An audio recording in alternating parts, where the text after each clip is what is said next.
Assalamualaikum warahmatullahi wabarakatuh.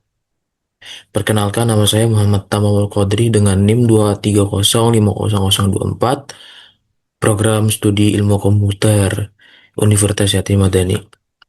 Pertama-tama yang saya hormati dosen mata dosen pengampu mata kuliah Kecerdasan Buatan Ibu Dewi Yuliana Eskom MTI, dan juga pada kesempatan kali ini saya akan mempresentasikan tentang proyek saya, yaitu tentang deteksi kelelahan mata dengan judul implementasi EY aspek ratio berbasis Python pada masyarakat Kota Tangerang. Oke, kita masuk ke latar belakang. Jadi latar belakang utamanya saya ngambil atau menyimpulkan dari salah satu yang sudah saya tulis di dalam proposal, yaitu mengenai tantangan era digital. Penggunaan perangkat digital yang berlebihan memicu penurunan frekuensi kedipan mata yang dapat menyebabkan kelelahan mata atau eye fatigue dan penglihatan tidak nyaman. Nah, oleh karena itu, penelitian ini memanfaatkan kecerdasan buatan dan computer vision untuk mendeteksi kelelahan secara real-time guna meningkatkan kesadaran pengguna terhadap kesehatan mata secara jangka panjang. Dan di sini ada fokus atau dan sasaran penelitian. Rumusan masalah yang saya ambil yaitu ada tiga. Yang pertama yaitu bagaimana implementasi metode EY aspek ratio atau EAR beroperasi secara presisi, bagaimana merancang antarmuka sistem pemantauan yang user friendly, dan yang ketiga yaitu bagaimana tingkat evaluasi masyarakat berdasarkan model kepuasan tentang variabel end user computing satisfaction. Tujuan utamanya sistem yang saya buat yaitu untuk mengimplementasi algoritma pengukuran IR untuk mengidentifikasi level kelelahan fisik. Dan juga yang kedua, membangun platform pemantauan mata real-time berbasis integrasi library atau pustaka Python. Dan yang terakhir yaitu mengevaluasi adopsi dan kinerja teknis sistem pada target masyarakat, tentunya pada masyarakat Kota Tangerang. Oke, kita masuk ke teknologi pendukung atau bisa disebut library yang saya pakai. Framework yang saya pakai nah itu Python. Nah, bahasa pemrograman inti ini berkinerja tinggi yang mengeksekusi logika deteksi AI dan mengelola antarmuka basis data secara efisien. Dan yang kedua yaitu OpenCV. OpenCV ini bagian dari library computer vision, di mana computer vision ini bagian dari kecerdasan buatan yang handal memproses akuisisi video real time dari kamera dan merender output grafis secara langsung. Dan yang terakhir itu untuk media pipe mesh framework dari Python untuk mendeteksi presisi dari Google yang mengekstraksi titik koordinat landmark dari geometri wajah dan mata secara komprehensif. Nah, di sini ada kalkulasi EY aspek ratio atau IR. IR itu sendiri merupakan persamaan matematis canggih untuk mengukur rasio keterbukaan mata menggunakan metrik spesial jarak antara kelopak. Menggunakan 6 titik landmark spesifik per mata, ambang batas toleransi atau threshold ditetapkan pada 0,25. Jadi, normalnya itu berada di 0,25 ke atas. Jadi nantinya ketika ada 0,25 ke atas, 25 ke bawah, itu bisa dikategorikan sebagai kelelahan.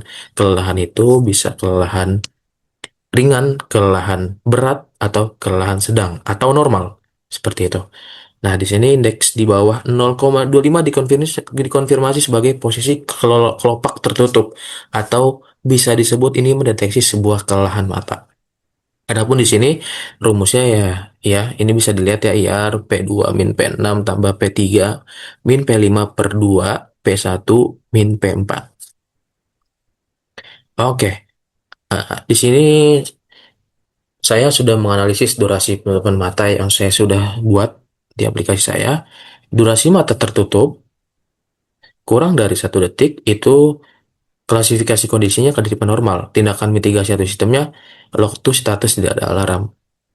Dan lebih daripada 2 detik itu akan memberikan bunyi dip sebanyak sekali, yang artinya klasifikasi kondisi itu merupakan kelelahan ringan. Dan yang ketiga yaitu lebih dari 6 detik. Nah, itu udah masuk kategori klasifikasi kondisi kelelahan sedang, di mana tindakan mitigasi sistem itu memberi peringatan audio medium berupa 3 kali beep. Dan yang terakhir, lebih dari 10 detik, yaitu termasuk kelelahan berat.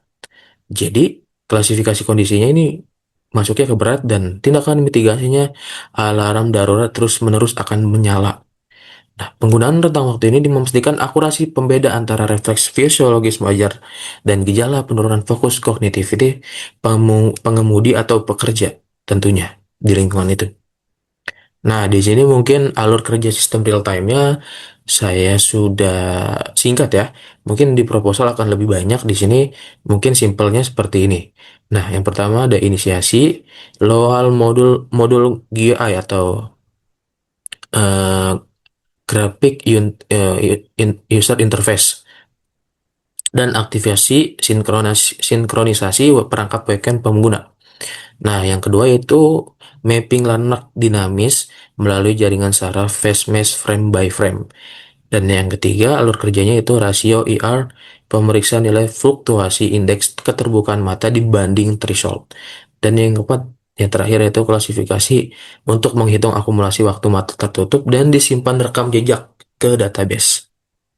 Oke, desain antarmuka aplikasi atau GUI. Sistem ini dirancang mengukur arsitektur antarmuka Tinker guna memberikan pemantauan taktis yang ergonomis dan minim latensi. Yang pertama, ada live feed overlay, titik referensi landmark langsung terlihat di atas umpan video. Dan yang kedua yaitu pemetaan real time, visualisasi grafik indeks IR dinamis yang bergerak seiring waktu. Ada panel analitik, kalkulasi otomatis, matriks spesifik seperti tingkat pairs close dan akumulasi insiden. Yang terakhir yaitu export engine, ekspor otomatis status kelelahan dalam dokumen PDF. Jadi ada database-nya. Oke, di sini kita masuk ke evaluasi mutu platform EOS. Jadi ini saya memakai variabel end user. Jadi ada format desain visualnya itu dari 8 responden itu memiliki 4,50%. Terus juga aksesibilitas atau ease of use ada 4,13%.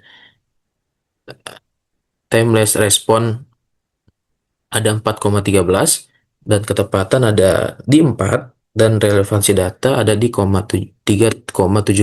Jadi ini menghitung seberapa efektif gitu. Kan ada sangat setuju, setuju, netral, tidak setuju, dan sangat tidak setuju gitu. Jadi ini kebanyakan ada di angka 4 yaitu setuju. Dan 3,75 tuh berada di tengah-tengahan antara netral dengan setuju. Nah, survei validasi yang saya lakukan itu di Quesio dari responden masyarakat atau mahasiswa, sorry ini mahasiswa, Yatsi Madani menegaskan performa Latron dengan skor sempurna di atas skala 3,75, skala 5 di seluruh pilar metrik instrumen EUCS. Nah, di sini bisa dilihat akseptabilitas format antarmuka sangat setujunya itu berada di 55,6% dan setujunya atau S-nya itu ada di 44,4%. Nah, mayoritas responden secara absolut mendukung estetika dan kemudahan fungsional antarmuka, membuktikan desain arsitektur GUI sangat terintegrasi dengan kebutuhan interaksi manusia. Jadi kesimpulan terakhir, mungkin kesimpulan yang dapat saya sampaikan yaitu ah, ini kan merupakan arsitektur deep learning, jadi implementasi jaringan AI lanjutan atau CNN yang dapat mempelajari pola wajah asimetris dan adaptasi di cahaya minim. Terus juga ada mobilitas platform, migrasi operating system ke dalam ekosistem yang nantinya mungkin akan dikembangkan ke perangkat seluler untuk menunjang proteksi fleksibel bagi pekerja lapangan. Dan yang terakhir yaitu database cloud, yaitu integrasi penyimpanan analitik jarak jauh untuk pengolahan rekam medis prediktif berbasis komputer cerdas atau IoT. Oke, di sini saya akan mendemokan bagaimana aplikasi itu dapat bekerja. Nah, di sini mungkin ada tampilan utamanya. Di sini bisa dilihat, sorry. Oke, di sini saya akan melanjutkan dari yang tadi ya. Mungkin karena saya memakai Zoom, jadi kameranya mengadu gitu. Nah, di sini saya akan mulai deteksinya. Di sini ada tampilannya IR untuk AI Spot Radio secara real time dengan deteksi kelelahan. Di sini bisa dilihat kelelahan berat, kelelahan sedang, mulai lelah normal itu berada di kelelahan berat berada di 0,0 sampai 0,1, kelelahan sedang berada di 0,2 sampai 0,25, dan normal berada di 0,3, 0,25 sampai 0,3. Oke, mungkin saya akan mendemokan aplikasinya. Di sini ada mulai deteksi. Oke, di sini secara real time bisa dilihat. Nah, ini akan melihat bukaan mata yang nantinya bisa dilihat kalau semisalnya bukaan tersebut itu berada di ambang normal ataupun berada di ambang tidak normal. Jadi saya akan memberitahu bahwa jika nantinya kedipan ataupun menutup mata itu berada di lebih dari 2 detik, itu akan ada suara bip 1 kali, dan lebih dari 6 detik itu akan ada suara bip 3 kali. Nah, seperti itu. Dan nanti kalau misalnya lebih dari 10 detik itu akan suara bipnya akan nyala terus, atau bisa disebut itu kelelahan berat gitu. Oke, ini baru menghitung suara total kedipan, mohon maaf. Saya akan coba. Dalam 2 detik lebih saya akan menutup mata saya sebagai deteksi kelelahan. Nah, ini kelelahan ringan. Nah, ini kelelahan sedang. Nah, ini termasuk kelelahan yang berat. Jadi alarm akan selalu nyala, dan sini akan saya buka mata saya lagi. Jadi, computer vision itu melihat video atau melihat landmark wajah itu mendeteksi bahwa kelelahan mata itu dilihat dari bukaan mata, kelopak matanya, dan IR atau AI aspect ratio ini akan juga secara real time memberi bukti bahwa ketika mata kita normal, dia akan naik grafiknya menjadi ke atas, dan ketika mata kita berat itu akan ke bawah. Jadi itu bisa mendeteksi kelelahan data. Oke? Nah, di sini saya akan berhenti gitu untuk melihat apakah laporan itu bisa dilihat atau tidak. Oke, berhenti. Nah, ini udah masuk deteksi dihentikan. Total kedipan 6, total kelelahan ringan 5 kali, kelelahan sedang 1, kelelahan berat 1. Nah, di sini saya akan memvalidasi dengan mencetak laporan. Oke, masuk laporannya dan diarahkan langsung kepada di sini. Kelelahan laporan mata. Nah, di sini bahwa bukti data tersebut itu bisa diakses melalui PDF. Nah, laporan deteksi kelelahannya 2 menit 20 detik, total kedipan 16 kali, kelelahan ringan sama seperti yang tadi ya, teman-teman. Gitu. Oke, mungkin cukup sekian materi yang dapat saya sampaikan. Kurang lebihnya mohon maaf. Assalamualaikum warahmatullahi wabarakatuh.